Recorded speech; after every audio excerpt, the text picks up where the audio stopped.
میں اپنے بارے میں یہ کہہ سکتا ہوں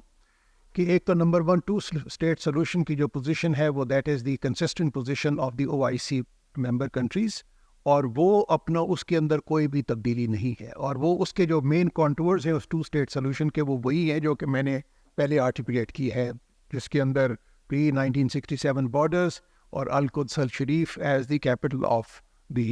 دا پیلسٹینین اسٹیٹ کی بات ہے۔ اور اس کے اندر میں آپ کو ایک اور بھی بتا دوں کہ نہ سعودی عربیہ کی پوزیشن میں کوئی تبدیلی ہے، نہ ہی کسی اور اسلامک کنٹری کی پوزیشن تبدیلی ہے۔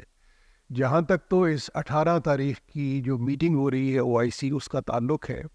تو اس کے اندر ایک ہی ایجنڈا ہے، اور وہ یہ ہے فلسطینین ایشو کا، کہ کس طریقے سے اسرائیلی ایگریشن کو بند کیا جائے، ختم کیا جائے، اسرائیلی جو پیلسٹینین جو ہیں ان کے جو رائٹس کو کس طریقے سے پروٹیکٹ کیا جائے، اور کس طریقے سے اس کو سیز فائر کو اس پہ عمل درآمد کرایا جائے،